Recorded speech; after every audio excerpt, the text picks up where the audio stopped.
I'm 78 years old, and there's something I should have understood decades ago, but didn't. I thought I had time. I was wrong. I don't know why I'm telling this now. Maybe it's because when you reach my age, silence gets louder than words. The house feels bigger than it used to.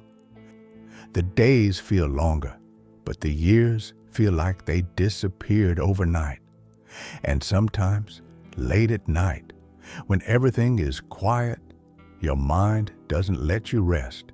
It replays things, moments you ignored, people you rushed past, choices you were so sure about back then. When I was younger, I thought regret was something weak people talked about. I believed if you worked hard enough, stayed focused, and didn't look back, life would sort itself out. That's what I told myself. That's what everyone around me seemed to believe too. I grew up in a time when being busy meant being valuable. My father worked constantly. He rarely smiled, but everyone respected him. I learned early that providing was more important than being present. So when I became a man, I did exactly that. I worked, I chased stability, I chased success, I chased what I thought was the responsible thing to do. I got married young, she was patient, kinder than I deserved, honestly. In the beginning, we laughed a lot. We talked about small dreams, a modest house, quiet dinners, growing old together. I remember telling her, once things settle down, I'll slow down. I truly believed that, but things never really settled down, do they? There was always another bill, another goal, another reason to stay late. I missed dinners, then birthdays, then anniversaries I had to apologize for after the fact. I told myself she understood. I told myself it was temporary. Years passed faster than I noticed. We had children.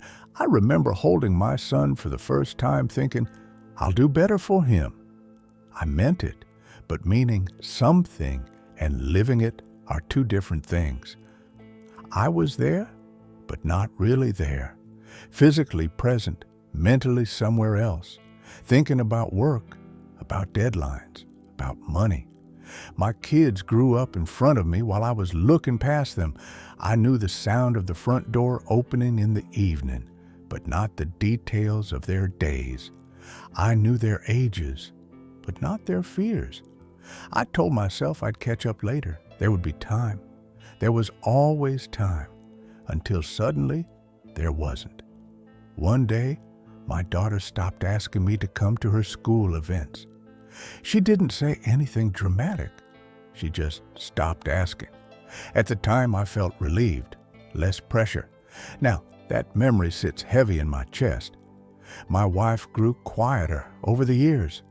We talked about logistics instead of feelings, groceries, schedules, repairs. We shared a house, but not our inner lives. I didn't notice the distance growing, or maybe I noticed but didn't want to admit it. Then came retirement. I remember thinking, finally, now I'll enjoy life. That thought still makes me shake my head because retirement didn't feel like freedom. It felt like being dropped into a room with all the things you'd been avoiding. Suddenly, work wasn't there to distract me. The phone didn't ring. The days were empty. And the people I thought I was doing all this for, they had their own lives now. My children were polite but busy. They had families, responsibilities, worlds that didn't revolve around me, and I couldn't blame them. I had taught them that work comes first. I had modeled that life. My wife and I sat across from each other at the kitchen table, two people who had shared decades but somehow missed each other along the way. There was no big argument, no dramatic ending, just a quiet realization that we didn't know how to reach each other anymore. She passed away 3 years ago. People say time heals. It doesn't. It just gives you space to feel things more clearly. Grief doesn't always come as tears. Sometimes it comes as regret, as questions you can't ask anymore, as apologies that have nowhere to land. I walk through the house and see traces of a life I was too distracted to fully live. A chair she used to sit in, a photo from a vacation I barely remember because I was answering emails the whole time. Objects become reminders, and reminders become heavy. At this age, you don't fear death the way younger people imagine.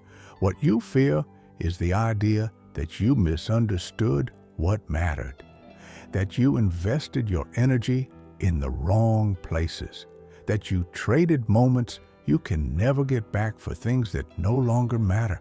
I used to think happiness was something you earned at the end, like a reward for discipline and sacrifice. But life doesn't work that way. It doesn't wait for you to be ready. It happens while you're planning, while you're busy, while you're convinced you'll enjoy it later. I don't blame my younger self. He was doing what he thought was right. He was scared. He wanted to provide. He wanted to be respected. But he didn't realize that love feels like time, presence, attention, things you can't give later. Now, at 78, my days are slower. Too slow sometimes.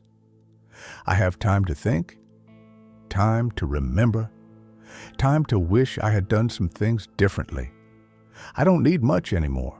I don't need status or achievements. I need connection. And that's the one thing you can't rush once it's gone. Sometimes younger people ask me if I'd change anything if I could go back. I usually smile and say, everyone has regrets. But the truth is deeper than that. There are choices that quietly shape your entire life. Not the dramatic ones, the small, everyday ones, the ones you barely notice at the time. If there's one thing I've learned, it's that life doesn't announce its most important moments. They look ordinary, a conversation you rush through, a hand you don't hold long enough, a night you choose work over being present. Those moments don't feel important until they're all you have left. I'm not saying this to make anyone feel guilty. That's not my place. I'm saying it because I believe the lie that there would always be more time, and I don't want someone else to believe it too. If you're listening to this and you're younger than me, just remember this quietly, without panic or pressure. Pay attention to what you're trading your time for. Life doesn't ask loudly for your presence. It just waits to see if you'll notice before it's too late.